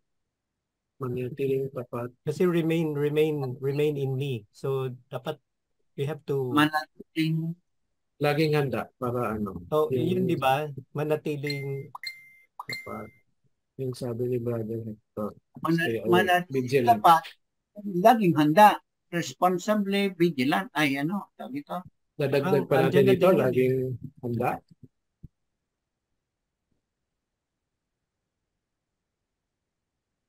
O over na yun. Yes, be prepared. Tama. I think. Manatiling tapat. Pwede po. The word kasi may manatili ka na, so alisin mo na yung laging. Oo. Manatiling handa. Sakop na siya. Sakop na siya. Manatiling handa. Tapat at handa. Ganyan. Manatiling tapat at handa. Tanggalin mo na nga. Ganyan. Yan. Responsibly at mabungang tagapaglingkod. Pwede na yan. Nandun nakuha naman natin lahat ng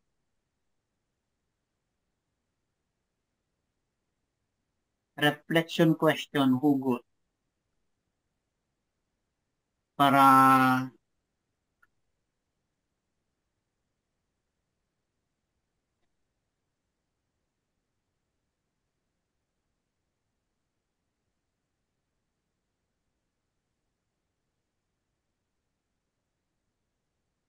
ang reflection mo lang naman yun is how would you attain yung hibla? manatiling O tapat. tanungin muna natin kung ano ba ang talento mo. Ngayon, pag sinabi mo yung talent mo ay paano mo ito ginamit o pinalago para sa paglilingkod sa Panginoon?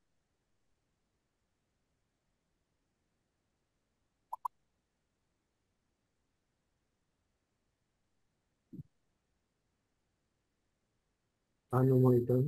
Pwede kayang sabihin na One paano question na mapalalago lang. ang biyayang ibinigay sa iyo? Something like that. Yung Paano talent, diba? palalaguin? Paano mapapalago? Palalago. Past tense na Ano mo palalaguin? Okay mapalalag. lang din, palalago eh. Ang talento, Hindi Ang talent kasi, it's like a blessing na rin, di ba?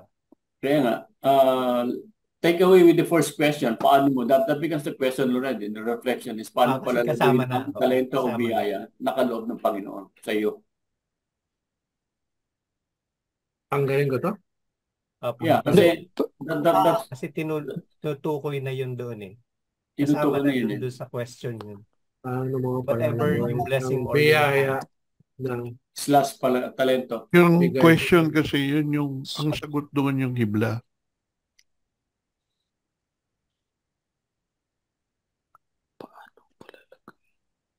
Diba?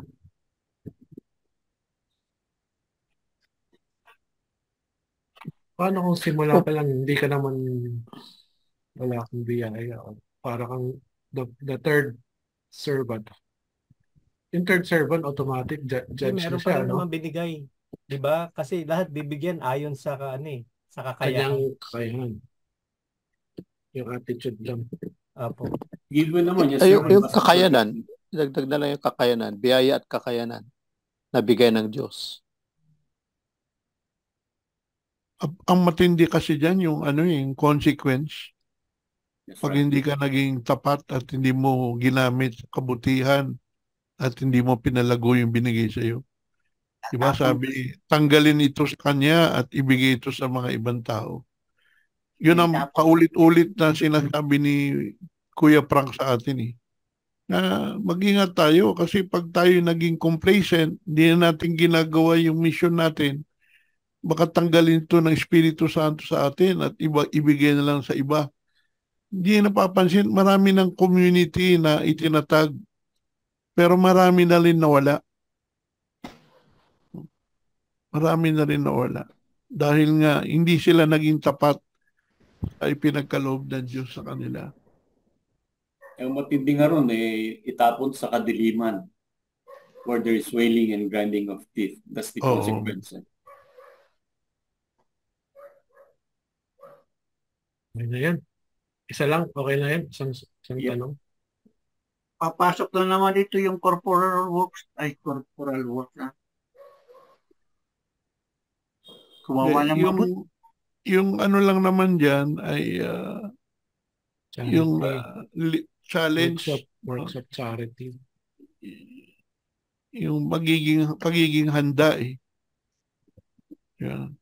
Yung paggawa ng good works, kamo? Oo. Palalaguin eh. Magbaon palagi ng flashlight para hindi mapunta sa kadiliman. Okay, suggestion. Yeah. Preventive. Baon ng flashlight. Bakit mo sinusulat yan? Ha? Dapat preventive rather than Yung pagiging handa lang yan eh. No? Take the ulit sacraments. Hindi na kailangan ng flashlight dyan. Yung gumawa ng kabutihan sa kapwa. Good works nga. Hindi, tsaka evangelization. Kasi tinigyan tayo ng dunong how to evangelize eh. Kaya paano palalaguin yun?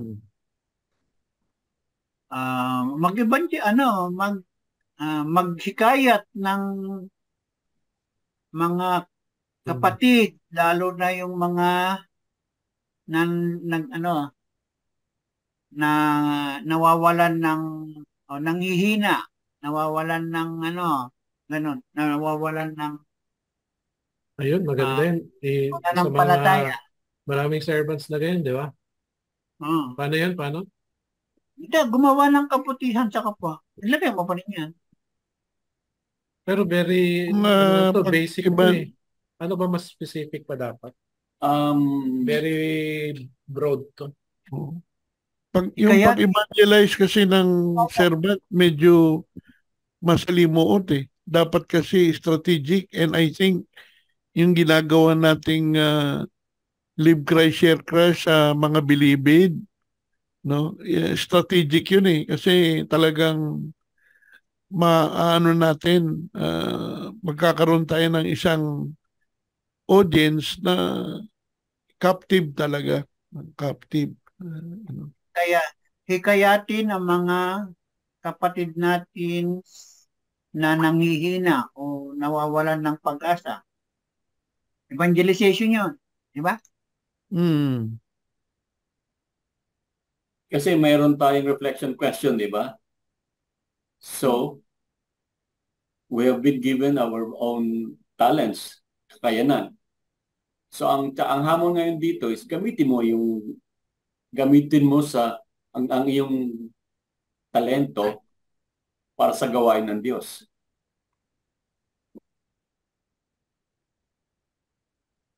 Paano paraan mo siya?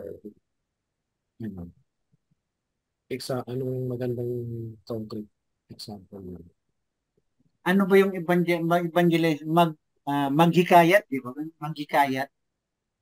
Maghikayat. Pagpahayag ng magandang balita ng kaligtasan. Yun ang evangelization, di ba? Pahayag.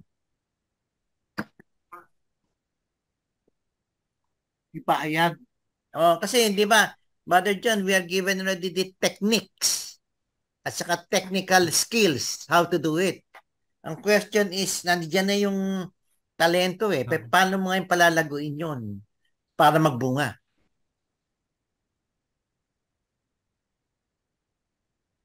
Live Christ, Share Christ. Live Christ, Share Christ. Tsaka itong LBS, technical dito. Pakalat din natin. Dumadami na lang tayo. Ilan ba yun? Yung pong hibla natin, ang nakalagay sa hibla natin, manatiling tapat, responsable at mabungang tagapaglingkod. Talagay ko ang hamon dun eh. Yung hanapan natin ang hamon. Paano nga ba tayo magiging tapat, responsable? Siguro, ang nakikita ko lang ang ang keyword diyan para maging tapat yung obedience eh. Maging tapat ka sa sakramento. Kaya nga yung obedience talaga ang sekreto, di ba? Para ka maging At tuloy natin yung ating pag-aaral. Hindi porke marami na tayong alam, titigil na tayo. Kasi, di ba, we cannot share what we do not have. Correct. Di ba? So, kailangan mag-aral tayo. Gusto ko lang i-highlight to Brother John itong tapat sa pag-aaral kasi yung translation natin hindi tayo tapat eh. Hindi lahat kasi tapat, di ba? Ilan ang mga Katoliko na binabati ko sa Santo Papa? Ibig ko sabihin nito, Brother John, tapat tayo sa pag-translate. Wala po yung mga confidential funds. Tapat po. Yeah. Importante kasi yung pagiging tapat eh. Kasi nga, lalo na tayong mga Katoliko, may mga katuruan tayo na dapat tayo sumunod. Bakit kung ikaw isang Katoliko, masasayang bang Katoliko ka na you are trying to lobby for a law favoring divorce or favoring same-sex marriage, favoring abortion? Di ba? Ikaw ba'y Katoliko kung alam mo yung yan ay mga kasalanan?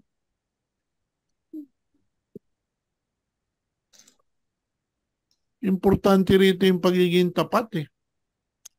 Tsaka sa akin po, ang importante yung pagtupad mo doon sa kagustuhan ng Diyos. Yung kalooban ng Diyos. Ayun. So, faithful dapat. Yung obedience. For Ang dami nating nalalaman. ng mga kautusan ng Diyos, hindi naman tayo tumutupad. Parang namimili lang tayo kung alin yung compromise eh. Tama. Kasi para sa akin, yung sinabi ni Brother Toning, kung susundin natin to, hindi na natin kailangan ng Congress eh. Ang dami na nating batas eh, di ba? Kailangan natin talaga yung implementation. Paano tuparin itong mga batas na to. So, hindi na natin kailangan yung ano. Yung Brother Jerome, yung hikayatin at ibalik ang mga kapatid na nanghihina, yung, di ba parang doon nga, kapatid na nanghihina or nawawalay sa Diyos. Alam Bring mo, back. ano rin yan eh, yung members natin na nanghihina. Tingin ko dapat talaga personalin eh, yung puntahan. Ayan nga. Kumustahin. Hindi sapat na inform lang natin by text or ano. Meron kasi akong isang kapatid natin sa Serban, naging byudo na siya. Tinanong ko muna yung telephone number niya, yung kanyang Facebook account. Wala eh. Kahit na anong gawa ko, sabi ko nga, meron akong gustong ipagkausap sa iyo. Dahil bala ko nga imbitahin dito sa ating LBS. Hindi na sumasagot eh. Kahit kilala ni Brother Tom, binigyan ako ng bagong number doon, pero hindi na siguro sumasagot eh. Kaya kailangan talagang personalin eh. Alamin kung saan yung ano. Kaya siguro sa ating yung dilema namin ni Brother Alex eh. Kailangan talaga magkaroon tayo ng refurbished na database na dapat alam natin kung saan nakatira eh. Para mapuntahan. Facebook. Hindi lang sapat na malaman natin yung contact kasi may option silang hindi sumagot eh. Opo, Pero tama kung po. pupuntahan mo siya, di ba? Tayo Hindi kasi po. mga Pilipino, Hindi naman ang tayo isa- mamimilit, bro, siguro. no? Hindi siguro dapat tayo mamimilit. Brother Jerome, ilagay mo yung salitang ibalik. Kasi pag the word ibalik is, meron yung personal na yun eh. Hikayatin at ibalik. Kapag ginano mo yung ibalik, para bang may pananagutan ka, na gawin mo yun. Hindi lang kasi sapat na ibalik natin yung mga nanghihina eh. Kahit yung nawala na, kailangan natin puntahin sila, dalhin natin sila sa dental clinic para mangangalit ang kanilang mga ngipin. Tama. Di ba? Pag sumasakit ang ngipin, ibalik sa dentist. Kasi hindi nila alam yung consequence of their action eh. Di ba? Okay, maraming dahilan kung bakit, pero these are things that we need to prepare ourselves eh. Ilang beses na, yes, Tony. Hindi po ba noong una pa man, meron na tayong one-on-one eh. Yung householder talaga pinupuntahan niya isa-isa yung kanyang mga member. Ngayon kasi nagkaroon ng mga cellphone eh. Nawala na yung face-to-face eh. Oo. Tama kayo. Kayo. Zoom na lang. Pwedeng magdagdag dito. Yes, Gio.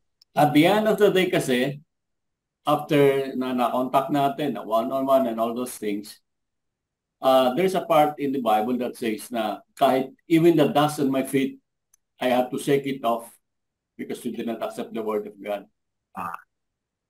We have to understand also na nung tayo sumama, first as couples, then as servants, meron tayong covenant card, di ba?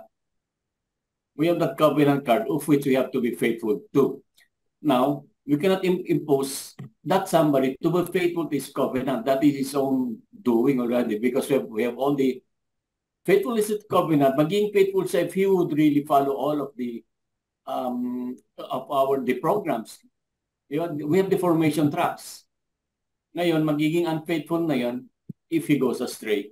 Hindi sumunod sa kasundo, sa what they call that, sa formation tracks and all the things that we are doing.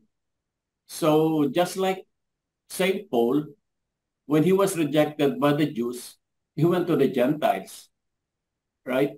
So if after all we have done na hindi walang nangyari, let's focus on those that need the light of Jesus na hindi man lang nagkaroon ng liwanag sa kanilang buhay.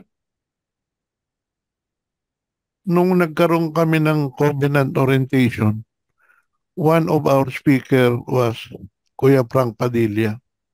Doon sa open forum, tinanong siya, Brother Frank, kasalanan ba ang hindi sumunod sa covenant natin? Walang atubili, sinabi kagad ni Frank, oo naman, kasalanan yan. Yes. Kasi covenant is more sacred than a contract because it is between you and God, di ba? Kasasabi ko lang, sabi ni Frank kanina sa talk niya, na ano yun, relasyon yun, hindi yung basta-basta na kontrata lang, sabi niya. And one more thing, para saan pa na sumama ka if you don't follow the covenant, your very own covenant direct to the Lord. The community is just the instrument. So, why would you say, ba't ka pa sumasama if you won't follow? Nawalan ng commitment. May mga ganun talaga. Tingin ng pabaliktad. That's what I'm trying to point out, Brother Jerome, Tokayo, that if after all that we have done, hindi pa natin siya, hindi natin talaga may balik, point our energies, let's direct our energies to those other people that may want to be closer to God.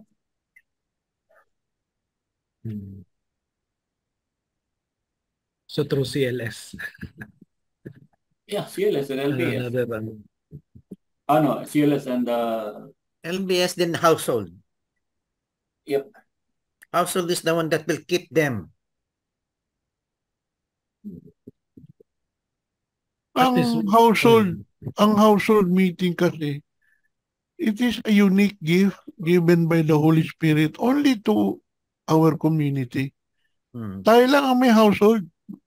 Yung mga ibang mga community, they have their own prayer meeting but the composition is different. Pero sa ating household, kumpleto eh. No, may praise and worship, merong reflection, yes, may Bible sharing, no, may pakikipagsalamuha, no? And the most important of all, yung pagkain. Importante yun eh. Yung sinasabi ko, hindi, yung pagkain ng kaluluwa. Masyado kayo tatawa. Oh, spiritual na pagkain. Yun ang importante. Mabuti niya ni Brother John. Kasi, sabi nung mga kapatid natin, nung household head pa ako na, pasensya na po, wala po akong handa. Hindi yan ang importante, Brad, sabi ko. Ang importante yung spiritual na pagkain. So, susunod na ko, dinisolve ko na yung household namin. Walang kainan eh. Skyplex, one solid. Hindi, one solid, one liquid eh. Walang tubig, tapos yellow is solid. Actually, we do not have yung one solid, one liquid. Hindi sa atin yan eh. Ours is only simplicity of food.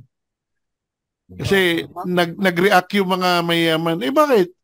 Paano kung gusto namin maganda ng lechon? Dahil birthday ng aking anak o birthday ko, di ba? Pipigilan nyo ba ako? Yan. So, yun Lord's lang. Day yun, Lord's Day. Oh, isa pa yan, Brad. Isa pa yan. Wala na tayong Lord's Day. Wala na. We don't celebrate Lord's Day. We can celebrate Lord's Day in virtually, Pwede, but we don't have Lord's Day anymore. Oo nga. Di ba? Nagugutom tuloy ako. Yung Brother Jun, yung gospel natin is ano na to, no, yung ito yung particular judgment kasi may wailing and grinding of teeth na dito. Oo. Kasi Di ba second coming na yun? Second coming. in preparation na kasi yung Christ the King. Sa Christ the King. Preparation na yung Christ the King. I think this is the Mag-e-end na yun. last reading, last Mass, no? The next Mass will be 33. Christ the King na, no? Christ the King and then Advent. And then, ano na, Advent. So, yun yung ano, yun yung Sino next na mag... Okay, nakumpleto na ba natin? kompleto na po. Alright. Kompleto na po. Sino next facilitator? Ang alam ko kasi pa nakatapos na tayo ng isang cycle eh. So ikaw na, Brother Jerome. Nakatapos na tayo ng isang cycle eh. Si Brother TJ, hindi naman siya umano, hindi. Nung wala si Brother TJ, si Brother Jerome ang nag-take over. Kaming dalawa ni Brother Jim. Nang ano tayo ng ano. So, sino? Parang nag-message Si Brother Jeo, ay yung i-alok kay Brother Jeo. Okay na kung makasama kayo lang. Yan. Meron rin yan, pang-apat na tagapaglingkod. Yan yung tawag sa kanya kung ikang Ebreo. Iwas pusoy. Yan ang tawag. Hindi ko makita yung lumang Bible ko dito. I am relying on the Brad. Welcome. Ayan na, bumalik na si brother, excuse me. Nandiyan na si Brother Arto. Alam ko kung bakit bumalik na siya. Tapos na kasi yung Batang Quiapo. Hi, Brother Art. Hi, Brother Arto. Long time no see, bro. Good morning. Good evening. Magandang umaga, Brother Arto. Nakinig ako sa inyo. Salamat. Salamat, kapatid. Nakinig ako sa inyo. Actually, dalawang pakay ko eh. Nangingilong ngipin ko sa sinabi ni Dundong ko. Dental. Punta ka ng dental. Tsaka yun. Gusto ko malaman kung yung virtues kung saan makakita ng babaeng ganun eh. yung Proverbs kasi ba, yung kawikaan naging talinghaga. Ay, maiba ko, Brother Arto, meron po ba kayong LBS sa area ninyo? Diyan sa inyo? Hindi, sumama ako kay Brother Rusty noong last year. Okay. Sumama ako sa Europe. Germany? Sa European. Yung mga nasa Germany. Ako nandito sa States pero na German time ang ina-attendan ko. Alas 8 ng gabi sa kanila, alas 2 ng hapon sa akin. Pero nahinto rin yun. Gawa nagkaroon ako ng medical issues eh. Kailangan ko magpunta ng doktor. Ngayon, hanggang ngayon, may medical issues pa rin ako. Kaya hindi ako nakaka-attend. Pero ito, very convenient to. Ang kasabay lang nito, alam mo na, yung oras ng alaga ko. Almusal ba? At saka Brother Boss, lang siguro kasi nakadalawa na pala si Brother Jerome. Yeah. Next cycle na tayo. Sige, next cycle na tayo. Kanya lang ako, akong Bible English, ha? Welcome kayo, Brother Arto, sumama dito sa LBS. It's all on Thursdays at 8 p.m. Philippine time. Yeah, sige. Welcome po kayo. Welcome to the group. Nakasali si Brother Mario. Maraming salamat. Brother Jerome, pwede pa ba tayong magdagdag ng member? Kung yeah, sure. Oo naman, Brad. Wala tayong limit. Kasi nga wala. Pagka sobra na tayo, pwede naman pong hatiin to. Pagka sobra breakout room. Opo, pwede naman po. Kasi ang balak ko yung aking LBS sa grupo namin, isasama ko na rito para isang trabaho lang. Anong araw po yung sa grupo nyo? Kasi may household, di ba kayo? Ganitong araw? At saka, ang isa pang problema ko po, pag umanhin po, merong Huwebes na meron akong prayer meeting sa grupo ko. Hindi naman sa admit. Sa being coordinator sa chapter o sa area, doon ako umaattend pagka Huwebes. First, second and third Thursday yata. Kaya hindi nyo Okay lang. napansin Thursday na wala ako. So next week wala po kayo. So, yun pa nga, kasi gusto kong imbitahin yung mga ka-household kong servant na dito na lang mag-LBS kaysa Pwede naman. ako pa. Si Brother Hector nga, di ba? Household ni Brother Oo. Sonia. Si Brother Kasi- Hector, may sariling LBS din di ba? Sila ni Brother Sonia. Kasi ito pong puro sermons po tayo, it is also an opportune time pag mga importanteng announcement. At least generic tayo, lahat tayo mga servant, pwedeng i-announce dito. Kasi Yung nga sa po, puro tayo coordinators lang kaya baka yung mga member natin sa household, sa baba, hindi pwedeng sumama rito. Hindi naman po. Pwede po, for everyone. pwede. Opo. Sila si Brother Hector. Sa amin kasi once a month lang. First Friday kami. Ang Ganun LBS, po ba? once a month? Mas Ah. maganda po to at least So, weekly. nagsisimbal kayo once a month din, Brother San. Anong Kasi- linggo yun? Anong Sunday yun na nagsisimba kayo, Brother Sunny? First Friday of the month. First Friday lang. Yung first Sunday. Sunday. Kasi Kasi yung po- dalawang Friday, yun ang household namin. Oo nga, pero kailangan ng LBS kasi Mahirap Weekly. naman kasi kung lahat LBS Weekly po sana. Kasi, Nag-LBS naman na kami. kasi Inyo. supposedly po yung LBS sa labas po ng household. Hindi po siya Kaya sa household. Opo. Sabi nyo nga po, dalawa yung household meeting. Oo. Maganda siguro. Suggestion lang naman po ito. Yung isa pong meeting, pwede nyo pong gawing LBS yun para hindi na kayo redundant sa Tapos yung pangalawang meeting, yun naman po yung pag-usapan nyo yung buhay ng kapwa buhay. Kumbaga chismis, doon yung pag-usapan. Yung isa LBS, yung isa naman, tungkol sa buhay ng ibang tao. Okay na. Alas 10 na, mga kapatid. O sino facilitator nga? Si Brother? Si Brother Butch na. Si Brother Butch. Brother Kasi Butch na ulit. si Brother Okay. Jun. Closing na tayo, Brother Jun. Pwede po Okay, magpa-photo. sandali. Pwede po magpa-photo op. Photo muna. Ito yung Bible ko, This is my Bible. Hindi ko dala yung naiwan sa Canada. Smile.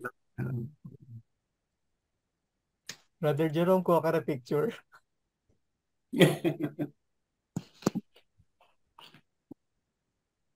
Okay na? Okay na po. Who got the picture? Okay po. Ayun na, binigay na ni Brother Alex yung pinadala niya na. Brother Jun, please, closing. Okay. Sa ngalan ng Ama, ng Anak, ng Espiritu Santo. Amen. Amen. Muli po kami nagpapasalamat, Diyos, dahil marami na naman po kaming natutunan sa araw na ito. Binigyan niyo po kami ng napakahalagang leksyon, maging sapat at mapag-agap dahil hindi namin alam kung kailan po kayo babalik. Kailangan po kami laging handa para pagdating ninyo, kami po ay makakasama ninyo sa inyong kaharian. Bigyan niyo po kami ng magandang kapahingahan sa mga kapatid namin na matutulog na at sa mga kapatid natin na nagsisimula kanilang araw para maghanap buhay, gagawa pa ng ibang mga bagay-bagay. Gabayan niyo rin po sila, Panginoon, para matupad po nila ang kanilang mga dapat gawin sa buhay nila.